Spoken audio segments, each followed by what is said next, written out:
Hi hello friends, ಎಲ್ಲರಿಗೂ ನಮಸ್ಕಾರ. Welcome back to my YouTube channel. ನಾನಿವತ್ತು ಕಡಲೆಕಾಳು ಮಸಾಲ ಸಾಂಬಾರು ಸಿಂಪಲ್ಲಾಗಿ ಈಸಿಯಾಗಿ ಮಾಡ್ತಾಯಿದ್ದೀನಿ.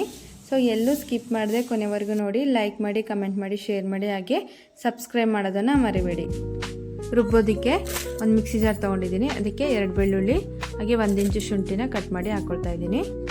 ಹಾಗೆ 1 ಈರುಳ್ಳಿನ ಕಟ್ ಮಾಡಿ ಹಾಕ್ಕೊಳ್ತಾ ಇದ್ದೀನಿ. ಹಾಗೆ ಚಕ್ಕೆ, ಏಲಕ್ಕಿ, ಲವಂಗನ ಹಾಕ್ಕೊಳ್ತಾ ಇದ್ದೀನಿ. ಹಾಗೆ 1 ಟೇಬಲ್ ಸ್ಪೂನು ಖಾರದ ಪುಡಿ, 1 ಟೇಬಲ್ ಸ್ಪೂನು ಧನಿಯಾ ಪುಡಿ ಹಾಕ್ಕೊಂಡು ತೊಳೆದಿಟ್ಕೊಂಡಿರುವಂಥ ಕೊತ್ತಂಬರಿ ಸೊಪ್ಪನ್ನ ಆ್ಯಡ್ ಮಾಡಿಕೊಂಡು ಚೆನ್ನಾಗಿ ನುಣ್ಣಗೆ ರುಬ್ಕೊಂಬರೋಣ. ನೆಕ್ಸ್ಟು ಅದೇ ಮಿಕ್ಸಿ ಜಾರಿಗೆ 1 ಬೌಲಷ್ಟು ಕಾಯಿ ತುರಿನ ಹಾಕ್ಕೊಂಡು ಚೆನ್ನಾಗಿ ಮಿಕ್ಸ್ ಮಾಡಿ ಎತ್ತಿಟ್ಕೊಳ್ಳೋಣ. ಇದೆರಡೂ ಸಹ ರೆಡಿಯಾಗಿದೆ. 7 ರಿಂದ 8 ಗಂಟೆ ಕಾಲ ನೆಂದಿರುವ ಕಡಲೆಕಾಳನ್ನ ತೊಗೊಂಡಿದ್ದೀನಿ. ಒಗ್ಗರಣೆಗೆ 3 ಟೇಬಲ್ ಸ್ಪೂನ್ ಆಗುವಷ್ಟು ಎಣ್ಣೆನ ಹಾಕ್ಕೊಳ್ತಾ ಇದ್ದೀನಿ.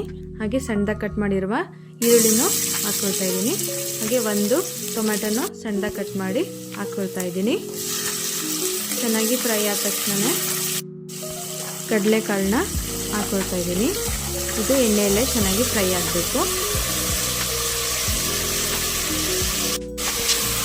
ನೋಡಿ, ಈ ರೀತಿ ಫ್ರೈ ಮಾಡ್ಕೊಳ್ತಾ 1 ಆಲೂಗಡ್ಡೆನ ಕಟ್ ಮಾಡಿ ಹಾಕ್ಕೊಳ್ತಾ ಇದ್ದೀನಿ. ನೀವು ಬದನೆಕಾಯಿ ಕೂಡ ಹೆಚ್ಚಿ ಹಾಕ್ಕೊಳ್ಬೋದು, ಟೇಸ್ಟ್ ಕೂಡ ತುಂಬ ಚೆನ್ನಾಗಿರುತ್ತೆ. ಹಾಗೆ ಇದನ್ನು ಫ್ರೈ ಮಾಡ್ಕೊಳ್ತಾ ರುಬ್ಬಿರುವಂತಹ ಮಸಾಲೆನ ಆ್ಯಡ್ ಮಾಡ್ಕೊಳ್ತಾ ಇದ್ದೀನಿ. ಮಸಾಲೆ ಹಾಗೆ ಕಡಲೆಕಾಳು ಚೆನ್ನಾಗಿ ಫ್ರೈ ಮಾಡ್ಕೊಳ್ತಾ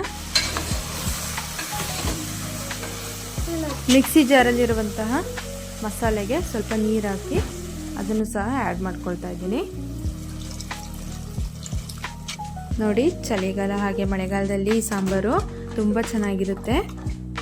ಹಾಗೆ ರುಚಿಗೆ ತಕ್ಕಷ್ಟು ಉಪ್ಪು ಹಾಕ್ಕೊಳ್ತಾ ಇದ್ದೀನಿ. ಹಾಗೆ ಸಾಂಬಾರನ್ನ ಚೆನ್ನಾಗಿ ಕುದಿಸ್ಕೊಳ್ಬೇಕು. ಸ್ವಲ್ಪ ಅರಿಶಿನ ಹಾಕ್ಕೊಳ್ತಾ ಇದ್ದೀನಿ.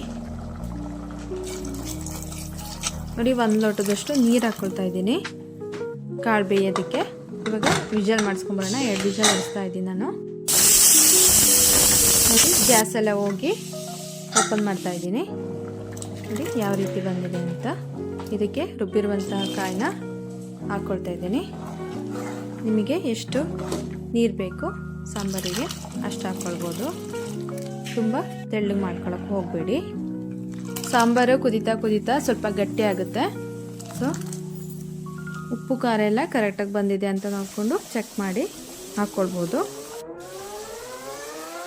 ನೋಡಿ, ಸಾಂಬಾರು ಪರ್ಫೆಕ್ಟಾಗಿ ರೆಡಿಯಾಗಿದೆ. ಫ್ಲೇಮ್ನ ಆಫ್ ಮಾಡ್ಕೊಳ್ತಾ ಇದ್ದೀನಿ. ಸರ್ವಿಂಗ್ ಬೌಲ್ಗೆ ಸರ್ವ್ ಮಾಡ್ಕೊಳ್ತಾ ಇದ್ದೀನಿ. ನೋಡಿ ಯಾವ ರೀತಿ ಸಿಂಪಲ್ಲಾಗಿ ಈಸಿ ಮೆಥಡಾಗಿ ಮಾಡಿದ್ವಿ ಅಂತ. ನೀವು ಇದೇ ರೀತಿ ಮಾಡ್ಬೋದು. ಈ ಸಾಂಬಾರು ಅನ್ನಕ್ಕೆ, ಮುದ್ದೆಗೆ ಹಾಗೆ ಚಪಾತಿಗೂ ಸಹ ಒಳ್ಳೆ ಕಾಂಬಿನೇಷನ್ನು. ನೀವು ಈ ರೀತಿ ಟ್ರೈ ಮಾಡಿ ಹೇಗೆ ಬಂತು ಅಂತ ಕಮೆಂಟ್ ಮಾಡಿ. ವಿಡಿಯೋ ನೋಡಿದ್ದಕ್ಕಾಗಿ ಎಲ್ಲರಿಗೂ ಧನ್ಯವಾದಗಳು. Thank you.